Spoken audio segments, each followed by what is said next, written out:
Hey, it's me, Vicky Marie, and I'm just going to light the candle for this video. The candle is for Rachel Morin, because that's who we're going to talk about in this video. We're going to keep Rachel's name alive until at least that twonk that murdered her has been caught.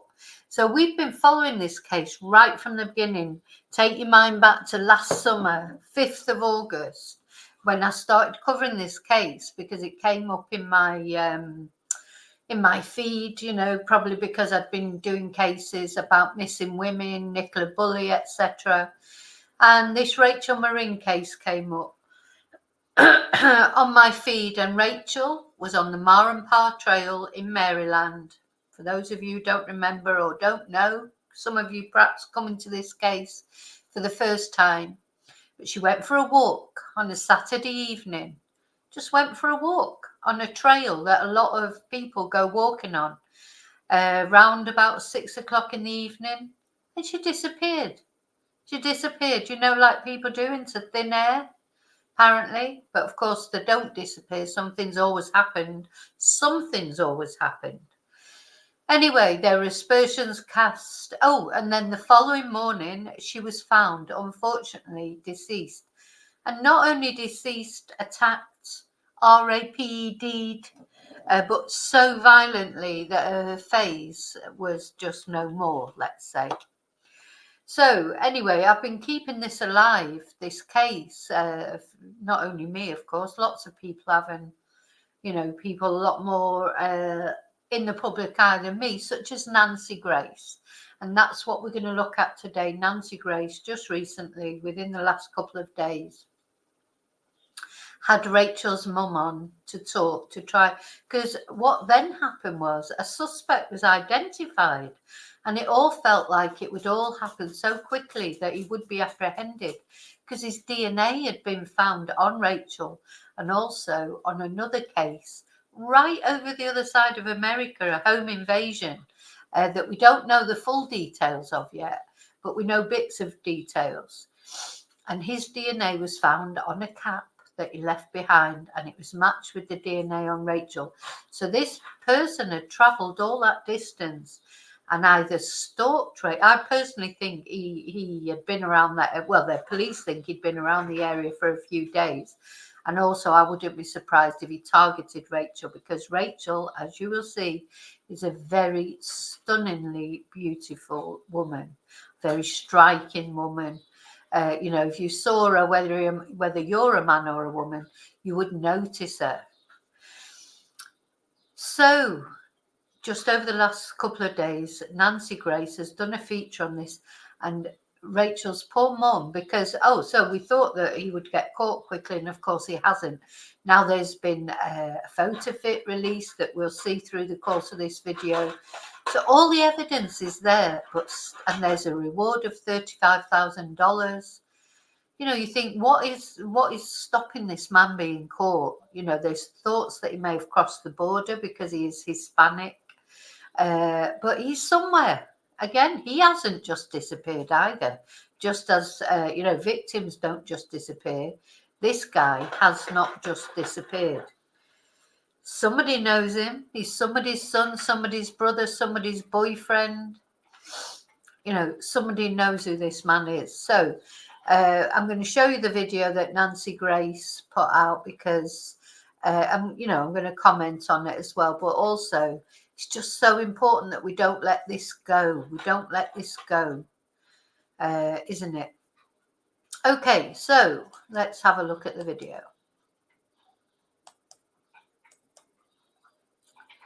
Now, as you know, Nancy, she's quite dramatic, but sometimes it takes someone dramatic to attract attention, doesn't it? You need, Nancy this is part of me. When I watched this, I thought, oh God, her mum's watching this. But, Nancy just does Nancy.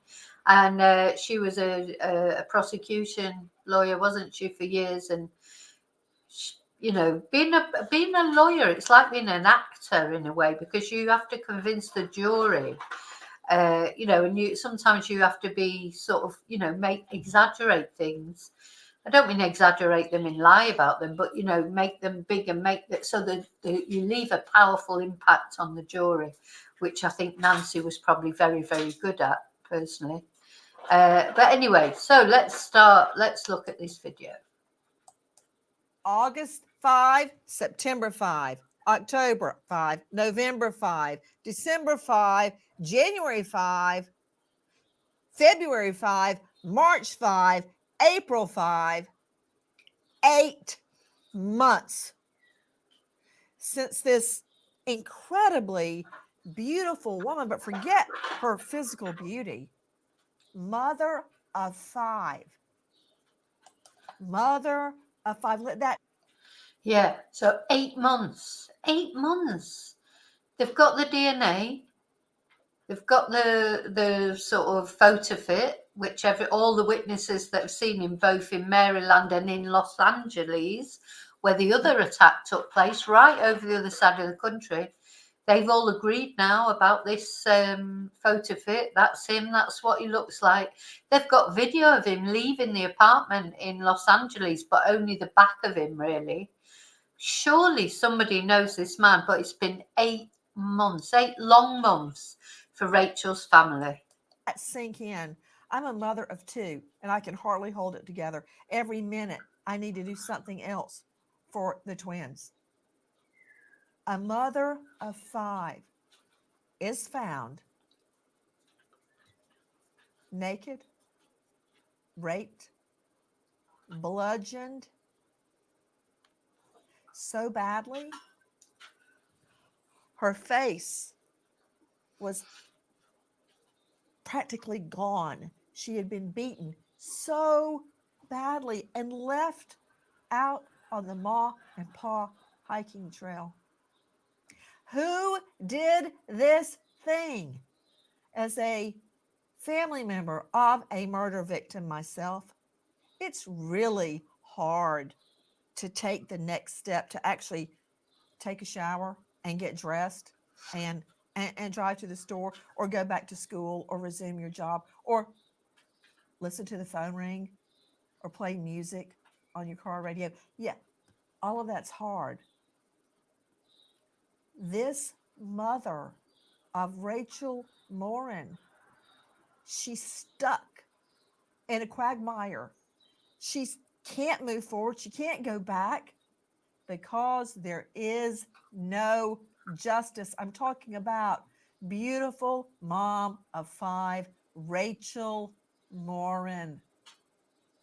We've got the perp's DNA. We've got a description. We've got one heck of a composite, but no perp. Today, joining Rachel's mother. I'm Nancy Grace. This is Crime Stories. Good evening, and thank you for being with us. Yeah, so I'm going to fast forward a little bit till when Rachel's mum's talking. Yeah, so there you go. We've got all those things, but we haven't got the guy. It must be so frustrating for the family, for the police. Of course, it's been dealt with over 2 states because you've got the Los Angeles incident that we're not sure exactly what happened, but the sheriff, my sheriff, Jeff Gaylor, who you'll hear him in a moment, Nancy plays some of his podcast that he made or some interview that he made.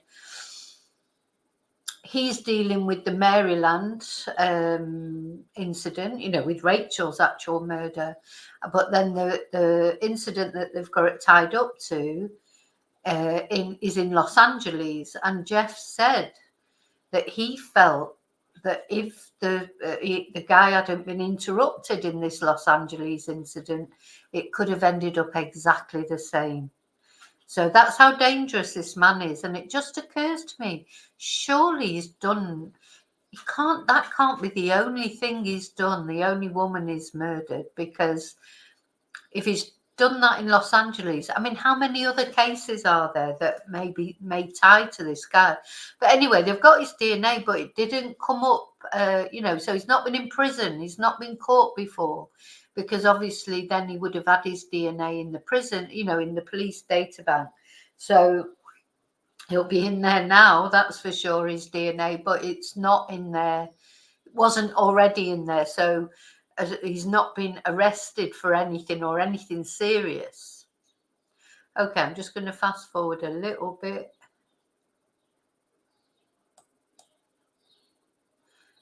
Just past the trailer, really.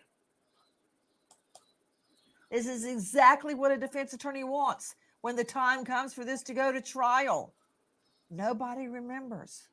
Nobody recalls what happened to Rachel Morin, just simply out for a walk. I remember. Let me jog your memory. Take a listen to Sheriff Jeffrey Galler. At approximately Oh, yes, we like listening to Jeff, or I do anyway. 11:23 last evening, our deputies responded to a report of a missing person. It was reported by the individual's boyfriend that Rachel Morin, who's age 37, had headed out from her home. So you can see she's a very beautiful woman, so she would have attracted attention.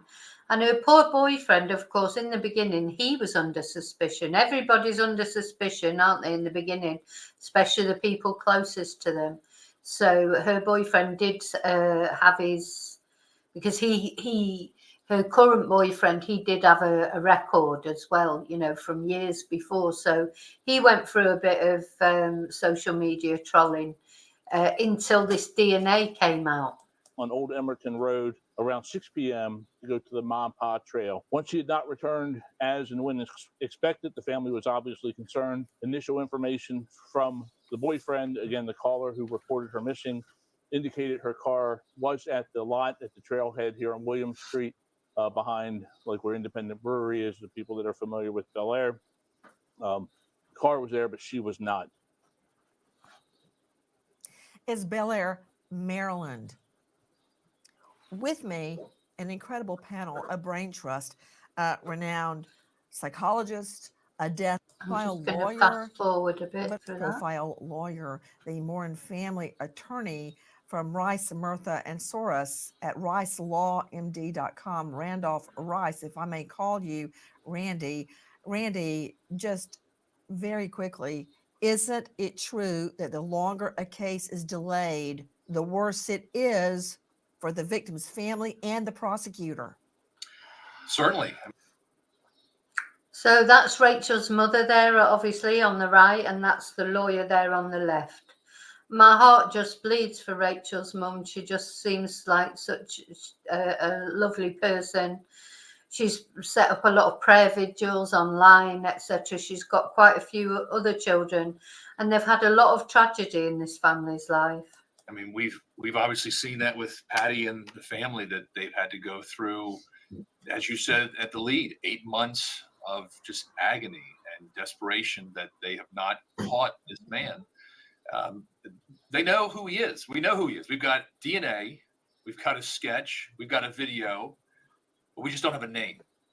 And that's what we need. That's what Patty and the family needs right now, is a name. And this is what we need it to happen. We need more people to see these sketches. We need more people to see the video. Hopefully somebody comes forward and says, I know who that guy is right there. I know who he is. That's so-and-so. Guys, for those. So yeah, these are the photo fits. They're very clear, you know. I think this combined with the video of the back of him, he's a very broad, muscular man. He looks a lot younger on the front than you would imagine when you've seen the back view of him. Those of you that may have forgotten the facts of the case, listen again to Sheriff Jeffrey Galler. While it was all of our hope, certainly mine and everyone standing up here with me, and the men and women of our office and all of our citizens, that Rachel will be found safe, at about 1:07 p.m., a citizen called 911 to report a female's body had been located off the trail. At that time, it was obvious that this person was deceased. Ms. Morin, Rachel's mother, speaking out today. Ms. Morin, when... You may have noticed on some of those photos, she was very short, Rachel, so, you know, she would have been easy for, you know, that guy, when you see the video of him from the back, he's very broad, very muscular. They think she was just literally taken off the trail, snatched. because she was then found in like a tunnel thing. She'd been taken off the trail and dragged to a more private place while he did whatever he did. She's just a little dot, you know. Another big man, you know, can pick on a little girl like that. Did you learn that Rachel was missing? It was actually, I woke, and this is going to sound kind of weird, but I woke up the morning that they found her body, and we were still in Kentucky because I had a grandbaby that had passed away, and we had just did a funeral for her. How much tragedy does a family have to take? So she had a granddaughter. Well, I don't know if it was a daughter. A grandchild had just passed away, and they just had a funeral for that grandchild, and then this. I mean, do you know what? Sometimes you just think, why are people given so much tragedy? And I woke up and I said, I just have a really bad feeling that something's happened to Rachel. And my oldest daughter, who rode down with me, she checked on Facebook and she messaged other family members. And it was while she was on Facebook that she found out that Rachel had been reported missing. Nobody contacted us before then. And then it wasn't until after they found Rachel's body that the sheriff department used one of my children's phone to contact me to let us know that they had found her body. So we kind of didn't know until after the fact. She'd been missing and already passed. Who told you that Rachel was missing, and who told you that her body had been found? My oldest daughter saw the post on Facebook on the sheriff's webpage. And then it was the investigating detective at the time that had called using my son's phone to let us know that they had found her and they believed that it was her and that she had passed away. Well, they found her body. So, I mean, either you find a person. And really, all of this was instigated because you had a, quote, bad feeling. Miss Morin, I've got to tell you something. When my fiance was murdered, I had just walked out of a statistics exam, and I was on my way to my job in the library, and I got a message to call Keith's family, and I knew right then that Keith was dead. That minute, when they picked up the phone. You know, I do believe in that. When my ex-partner, when he, you know, took his, deleted himself, I knew, I woke up in the middle of the night and I felt it like I knew it. I think you do get feelings, and especially a mother for a child. And said hello. I said, is Keith gone? I knew.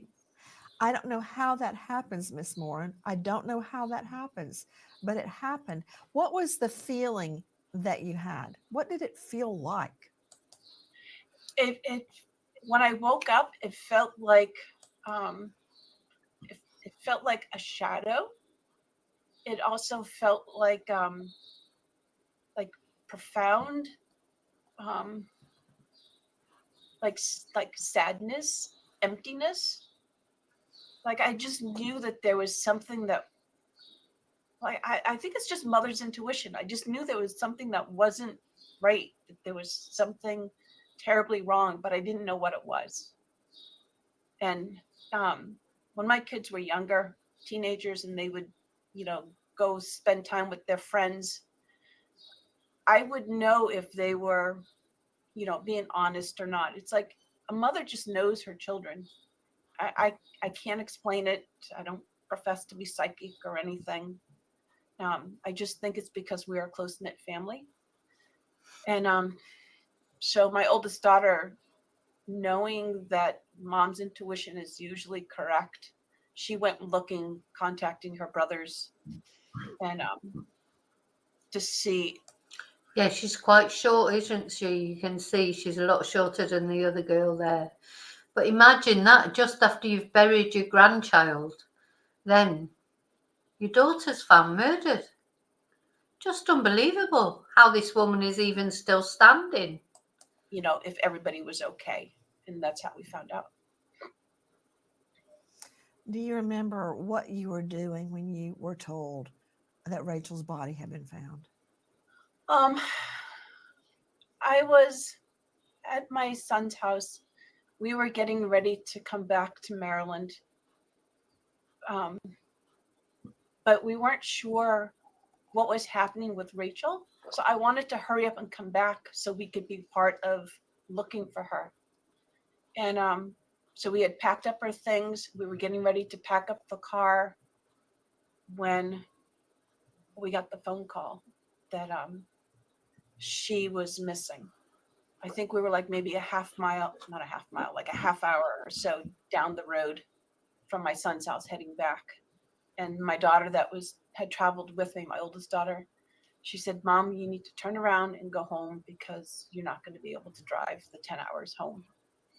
And so, you know, I thought I was okay, but my son and my daughter insisted that I stay a couple of days to bring my emotions and things under control so I could drive the 10 hours back to Maryland.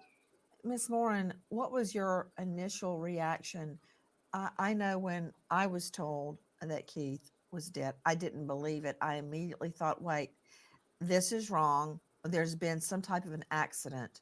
And if I can just get there fast enough, I can get him to a hospital and I can fix it. I can fix this. I couldn't take it in until I saw someone write Bernstein Funeral Home. And that's really when I took in that Keith was actually dead. What was your initial reaction? Did you believe it? Did you think there had been a mistake? When I first heard that she was missing, I had hoped that we would find her. When they said they found her body, Oh, that was probably, you know that it's true because somebody in authority is telling you it, but at the same time, you don't want to accept it as true. oh, Like I can't. It's too painful to believe that it's true. And it wasn't actually until we unveiled her headstone that for the first time it felt like Rachel is really gone. oh. I know. Sorry. Oh. I know that she's gone, but it made it like concrete, like she's really gone, and that I need to I'm trying to figure out how do I disconnect being a mom from this process of grieving, because I still feel connected to her. So Well, oh, bless. Well, you always be connected to, of course you will. How awful. It is, isn't it? Part of part of grieving when you lose someone is just accepting. You can't believe that they're gone. And I know it sounds awful, but both with my friend who died in a car accident when my best friend when I was only 19, and also when my dad died, and my mum. If I get the opportunity, she won't have had this opportunity because of the state of Rachel's face that twonk left her in. I expect she wasn't allowed to go to the funeral home and see her. But that's what I've always done, because for me that helps me to know that this is real. When you haven't had time to say goodbye to someone, especially if you can actually go and see them in the chapel of rest. To me, it helped with just accepting that it happened. But I expect that Rachel Morin's mum didn't get an opportunity to do that, and I'm sure she would have liked to have done that. But because Rachel was so badly mutilated, really, I expect she couldn't actually go and see her in the funeral home. So he's a double twonk, that guy. Just bad enough what he did. He RAPD'd her, he murdered her, and then he obliterated her face as well.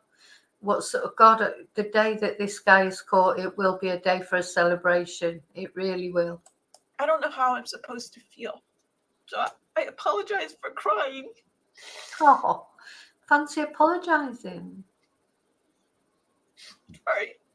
It's because it's so very sad to me. I loved Rachel very much. I love all my children. So it's been just like very hard. It's been very hard for all of us, actually. Joining me is Rachel Morin's mother, speaking out before we delve into the facts and what we know right now about catching the killer. When we were on break, Miss Morin, you said, I can't believe it's been 8 months and it's not getting any better.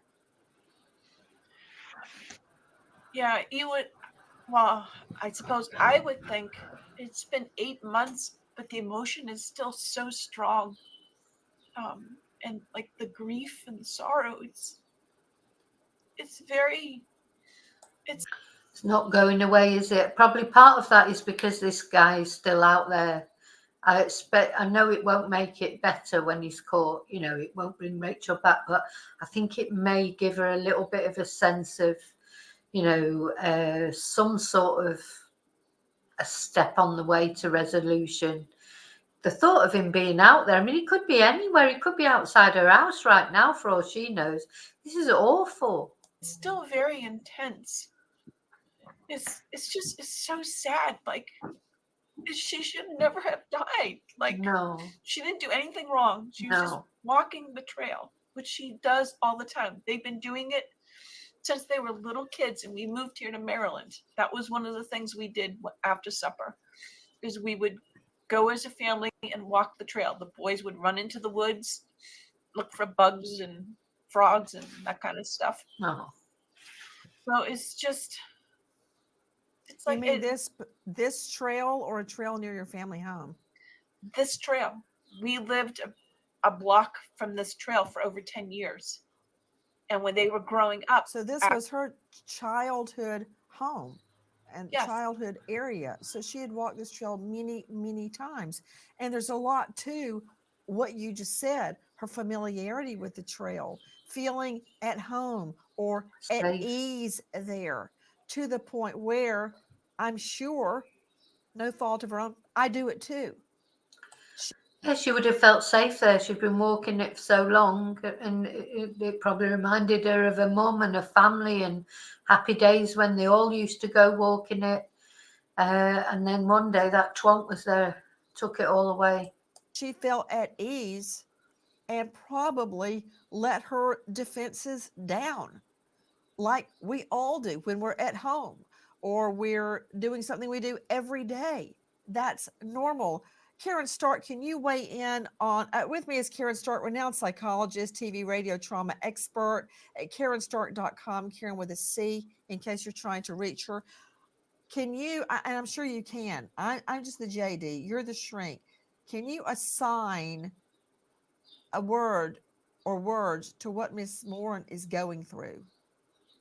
This is so typical of grief, Nancy. I mean, I recognized it right away. I'm sure you did too, that you just can't accept that the person has died. And it takes a very long time for that to sink in. You're also talking about a mother, that connection, that mother's instinct that she talked about. And that will never go away, that feeling of being connected. But having to accept it, it takes a long time till we're able to accept the loss of a child who should never die before you. It's not the way it's supposed to work. What do we know about the killer, and where do we get that information from? The crime scene. Listen. Since the body of Rachel Morin was discovered in a drainage tunnel not far from the main entrance of the Ma and Pa Trail, Michael Gabrzeski has spoken out to the media about what he and his stepdaughter found or witnessed. The following information has been reported as fact by Michael Gabrzeski. Claim number 1. Gabrzyski's stepdaughter, Cecilia, discovered the body of Rachel Morin in a drainage tunnel. So this is Michael. Remember, we watched the interview that JLR did with Michael Gabreski, who lives in the area. And of course, he came under a bit of suspicion because he was just acting strange, wasn't he? Anyway, it was his stepdaughter who actually found the body. Claim number 2. Rachel Morin was lying on her back, fully naked, and she had brutal head trauma. It looked like her head had been smashed with a rock. Claim number 3. There was a 15 to 20 foot blood trail, so it looked like she had been beaten and dragged into position. Claim number 4. The right side of her face was gone. And claim number 5. It looked like the killer was trying to erase her identity.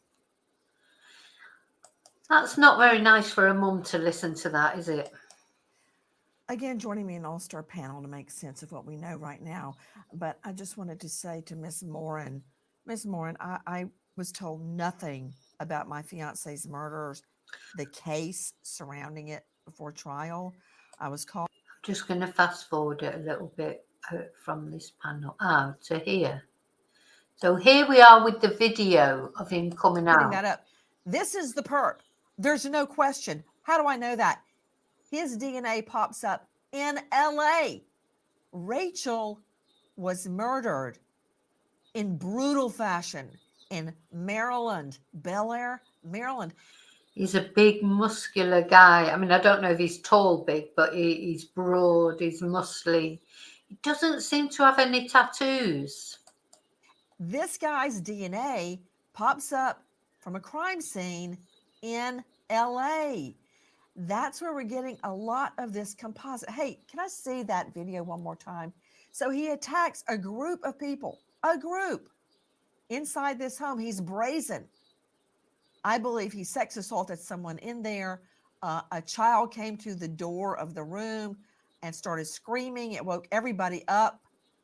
Didn't bother him. Look, he's not even running, for Pete's sake. I would be. He could not give a mierda, could not give a toss. He's just coming out of there as cool as cucumber, as if he was saying goodbye to his family or his friends or whatever. Running like greased lightning out of that house. Doesn't even bother to put his shirt on. This guy Unbelievable. is brazen. Now, how does this guy pop up in Bel Air, Maryland, and LA? 2 violent crime scenes, 2 sex assaults, 1 murder, and we don't have him yet. So, Tim, that's what I'm saying. I think this is a really good composite based on what I can see. It is. Rachel may have just been a target of opportunity, but he was of a doorbell camera that captured that individual leaving the home. The belief is that he did not enter the home to that door. So that's why we don't have that the police don't have that video. March of 2023, that video is taken. Then fast forward to August of 2023, when Rachel's body is found on the Ma and Pa Trail, which anybody. So this was around March time. This happened first. So had he run away from this? Because this was the Los Angeles incident. So there's no video of him coming into the home, because he didn't come into the home through the door. He must have come in through the window or a back door or something. That was in March time, and then by August he was in Maryland murdering Rachel Morin. So where was he in between? That's a massive distance. It's right over the other side of America. You couldn't really get any further away from Los Angeles to Maryland. So what was his connection in Maryland? What was he doing there? I mean, I think, the police, obviously, they do know more information. And as you know, I have been in touch with the Sheriff's Department. I read that email out one time in a video that I did. I have been in touch with them. They said they've got no further information at the moment, but they asked for a link to my YouTube channel. And they also said to me, use any information that we give out, please use it. Please keep Rachel's name alive. We're the case is not closed. We're trying every day to find out the person who killed Rachel. They sent me a very nice email well, a couple of very nice emails. And the most important thing that they said to me was, keep doing what you're doing, just keep her name in the public eye, which was nice. From Maryland, or that area of Maryland, which is the northeast part of Maryland, will tell you that the Ma and Pa Trail is not a trail that is easy to find. It is off the beaten path. It is not near the main drag. You have to really know the area or get familiar a little bit with the area or have some connection to the area to be able to find the Ma and Pa Trail. It's not off to Interstate 95, which is a very popular interstate that runs up the east coast of the United States, runs through Harford County. But even the Ma and Pa Trail is probably a good 10 to 15 miles from I-95. So this is not a trail where you would just hop off a major interstate and find this trail. So he was staying somewhere there in that area. Apparently there are some sort of homeless encampments. Maybe he was on one of them, but he was in that area, and the sheriff actually said they believed he was there for at least a couple of days leading up to the incident. They'll probably have CCTV of him and witness accounts, etc. But yeah, what was he doing there? What's his connection there? He knows somebody there.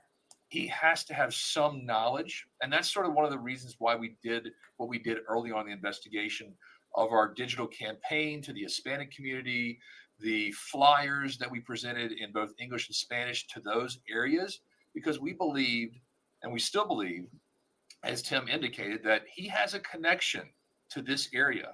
As we believe he also has a connection to that neighborhood in Los Angeles, which is just south of downtown.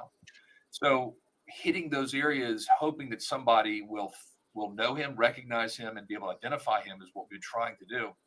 We've even got now, Patty can tell you that she went on camera last week and we shot a series of television commercials that we're going to start in the next couple of weeks on digital media, hitting specific zip codes in Los Angeles, as well as Harford County, as well as the border communities, because we know this is a Hispanic male who there's a possibility that somebody on the border communities. Yeah, possibly the border communities. But I just want to say, he probably doesn't look like that now. His hair there is very distinctive. He's probably grown his hair, has he? Grown a beard, grown a moustache, or even shaved his head. No, I don't think he'll have shaved his head. If anything, he'll have grown his hair. He'll be trying to be incognito, won't he? But yeah, maybe they should release some photos of what he would look like with a beard and long hair. May know who he is as well, and we're going to hit those with social media campaigns where somebody can see those pictures. In processing the scene, we recovered genetic material. That genetic material ultimately was entered into a system called CODIS, which is a national DNA database. CODIS contains not only known offenders, but it also contains DNA samples from other unsolved crimes with unknown suspects. CODIS was a huge break for us. And what we were able to do was link this crime to another unsolved crime in Los Angeles, which was a home invasion. And in that instance, that suspect left behind a hat. And that hat was collected by the Los Angeles Police Department, and DNA was located on that hat, and that DNA was entered into CODIS. When we entered our sample in from our crime scene, those two matched. So that allowed us ultimately to be able to recover video evidence that showed us who our suspect was, and allowed us to link two crimes that occurred on opposite sides of the. I just remember it so well, the press conference, and really, didn't we all think, oh, this isn't going to take long? And here we are, 7 months on from when all that came out, and no sign of him. Country. Rachel Morin's mother is not able to move forward. She's stuck. And now she's spending her own money, her own savings to create commercials, create flyers to help catch her daughter's killer. Won't you help us? Joining me is Rachel's mother, Patty Morin, and the family lawyer joining us. Randolph, you have a flyer, Randolph Rice, high-profile lawyer that is representing the Morin family. Can I see that, please? Sure. So this is the two-sided flyer that we sent to 10,000 homes in and around the crime scene. I just want to say that I don't think premio is the right word, the Spanish word for reward. It's recompensa. But anyway, somebody's translated that. But in Los Angeles County. We were able to identify the home based on Google Images. If you take a look at the video, there's a very unique ridge line across the street. We were able to search those neighborhoods, find the home, and then pinpoint that and drop a dot and hit 10,000 homes around that through the use of what's called EDDM. And I don't mean to get in the weeds here, but this is a program that most people don't realize that the Postal Service developed to find lost dogs. But we used it to make everybody aware of this man. At the time, we didn't have the sketch, so we were using the. So how odd. So they've used something that's used to find lost dogs. They've distributed those leaflets all around that area. How did he end up picking on that house? He must know that area. You know, attackers of all kinds. They operate in areas they feel comfortable in. They don't go to strange areas where they haven't got a clue what's going on. So they've distributed all those flyers and nobody has come forward and said they know this man. Somebody must know him. The video that you see there, we took still shots from that and put it on a reward flyer and delivered to every single home in the neighborhood around that crime scene in Los Angeles at the end of 2023. In addition to that, we took this flyer, we sent packs of these to every single high school in the area around here, because that suspect is identified as a fairly young man, probably in his mid to early 20s, and believing that maybe he went to high school in that area. That flyer went to every single high school principal and asked to distribute to their staff, to their employees, to the students, to themselves, to try to identify who this man is. And then this was also coupled with a digital campaign that we ran in Spanish to all these Spanish-speaking websites in Harford County as well as Los Angeles County at the end of last year. It just seems unbelievable, doesn't he? He's like a ghost. He's like a ghost, a horrible ghost, a phantom, a nasty, horrible phantom. He's had his hair cut somewhere. You know, look at his hair. Looks like he's even had maybe his eyebrows done and things. Boys do these days, don't they? Young men do have their eyebrows waxed, etc.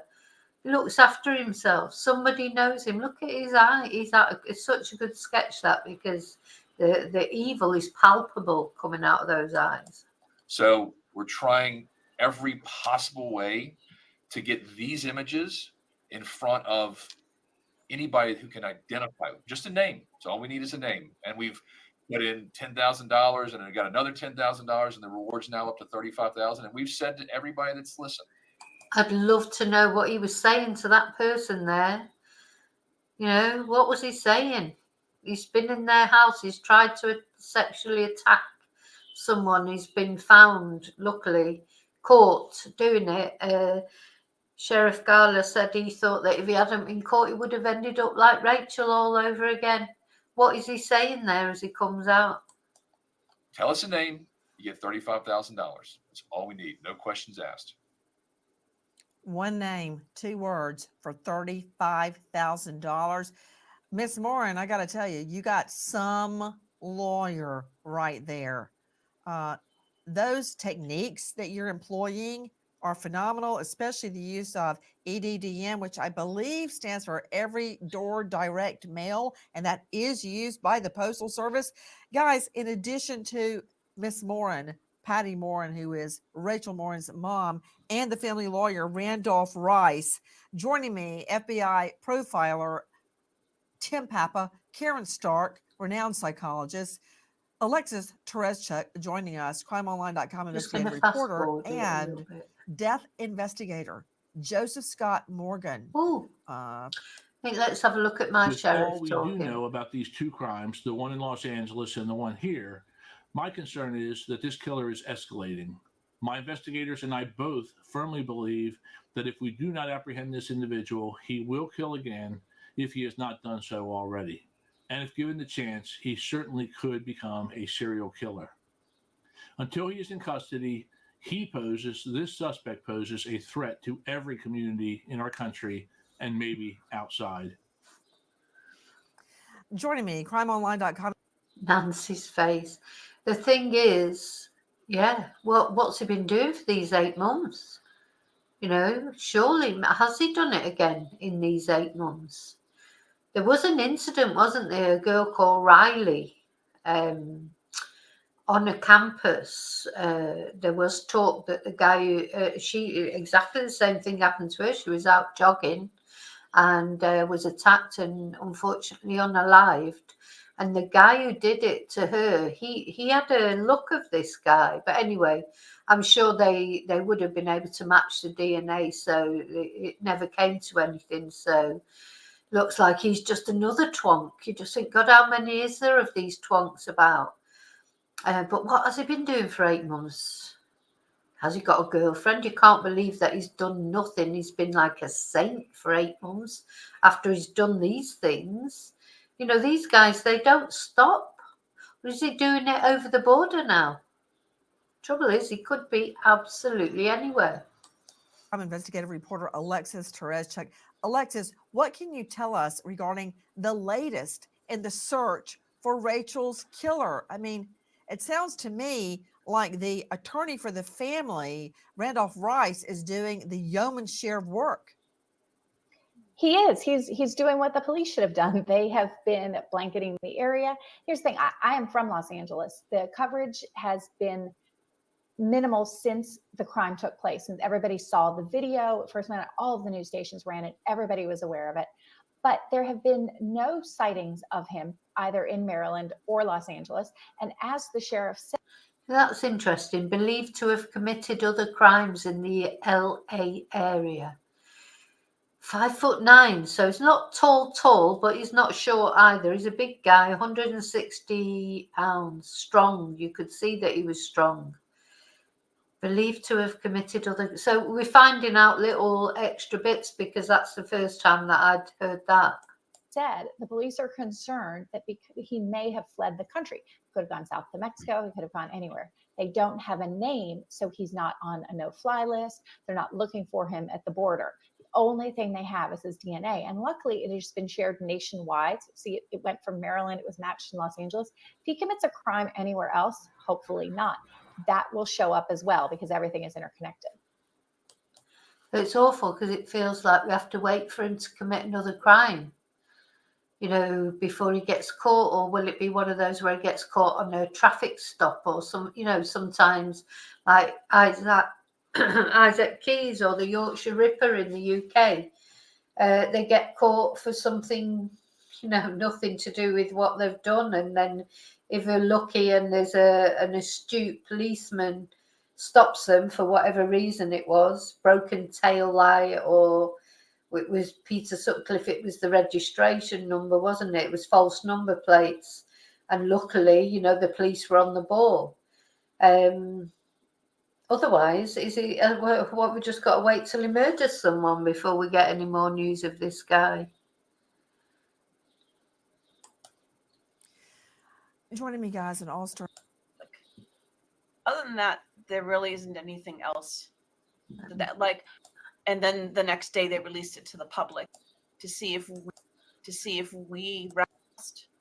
And they say is law enforcement, the Bel Air police, Hartford County Sheriff. Yes. What, if anything, are they telling you? Do they update you on a weekly basis? They do not update me on a weekly basis. What they have told me in the past is they'll release information to me just before it's released to the public. But for the most part, they're keeping everything very close to the chest. And they say is for the integrity of the investigation. And so I know as much as you know, basically. Oh, dear me. So you do get some details prior to them being released. This is awful, isn't it? It happens. You can see why the police do it, but God, it must be so difficult for the family. All the police have got in their mind at the moment is catching the guy, getting him to court, getting him convicted without any compromise to the investigation, so they can't even talk to the family. What are they telling you, Patty? The things that they have told me is before they released the video to the public, they showed us the video to see if we recognized the person. And then the next day they released it to the public. And then they showed us the sketch of the suspect before they released that to the public. Other than that, there really isn't anything else. That, like, I didn't know about the hat or any of those things until the sheriff did his podcast where he released all that information. That was Oh. stuff that wasn't told to me beforehand. Gosh. Ms. Morin, have you gone back to the spot where Rachel's body was found? Sadly, yes.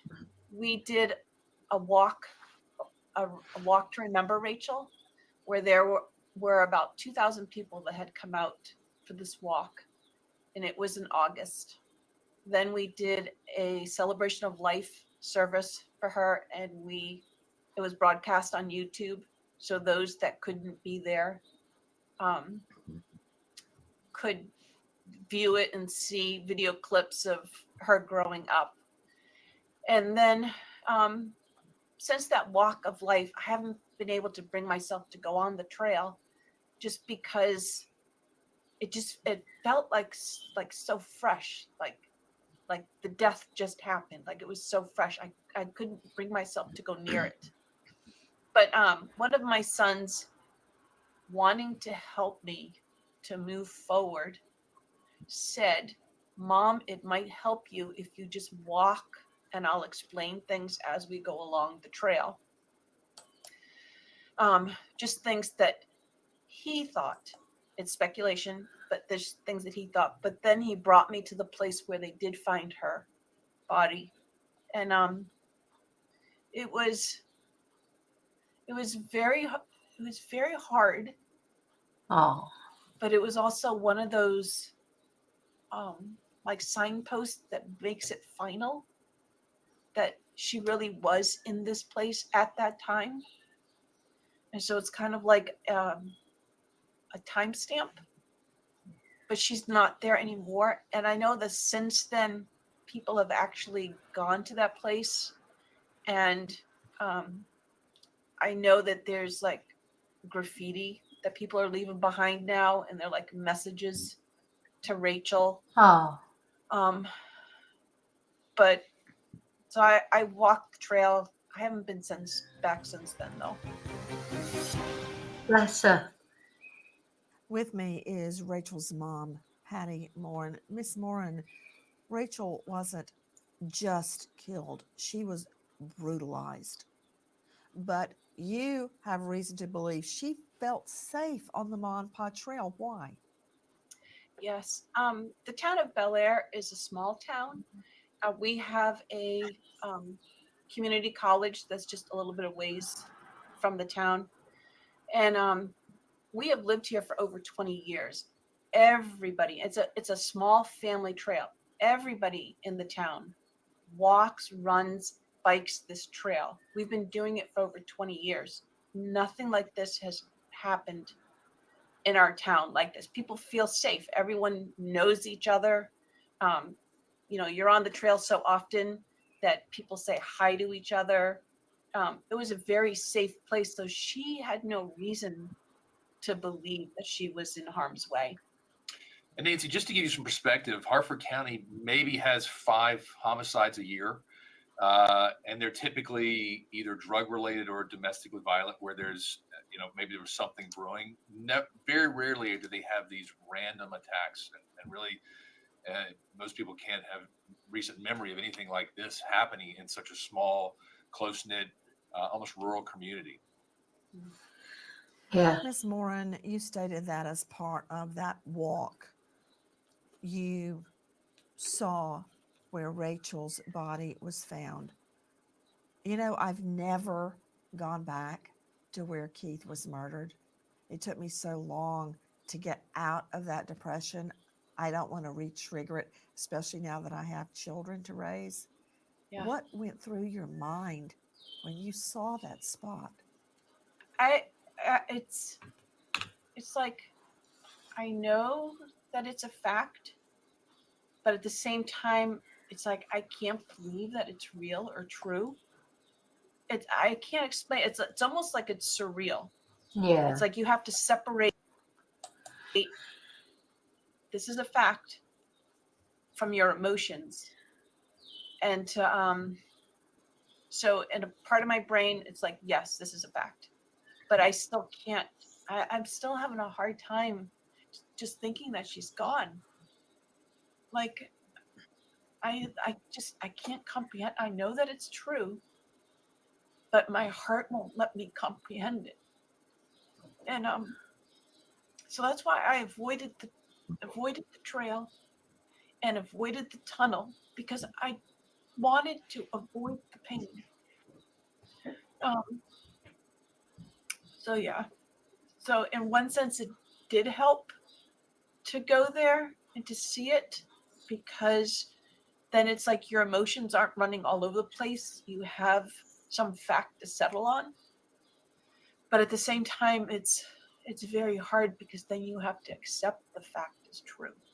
I have to accept Sorry. the fact that she has passed away, that she's been killed. And so it's been hard. Like I don't know how I'm supposed to be. So sad. She doesn't know how she's supposed to be. Of course she doesn't. Nobody prepares you for that sort of experience, do they? There's no handbook in how to deal with your daughter being murdered. So, justice for Rachel. And every now and again, you know, I will be doing a video about Rachel. We're going to stick with this case until that guy is finally caught. Justice for Rachel and for her mum and her family. We just want to get this guy caught. Okay, so remember to all to live and love very carefully. You know, and I don't want to say, oh, don't go on trails and stuff like that. Of course, you should go on trails. You should, you know, be able to do that. Rachel should have been able to do that without being scared of being attacked or whatever. Any woman should. So just be aware. That's all. I'm not going to say don't go on trails, etc. Go on them, but be aware as you can. Carry a bloody weapon with you. I think. Anyway, I'm not supposed to say that. But anything you can do, a walking stick. I always take a walking stick when I go walking. And all right, you know, maybe they'd use that against me. I don't know, but it makes me feel better just having something in my hand. Because for me, when I walk with the dogs, so it's just in case of dogs as well. You know, if there's an aggressive dog or whatever, it's not only for people. I mean, I've never had to use it. I hope I'll never have to use it. But it just makes me feel better. So maybe pepper spray is illegal in a lot of countries, unfortunately, but maybe a hairspray or something like that, or you can make your own sort of little irritant spray. Just something to spray in their eyes, you know, just to put them off a little bit. But anyway. Right, I'll see you really soon in the next video. And until then, may your God go with you. Bye.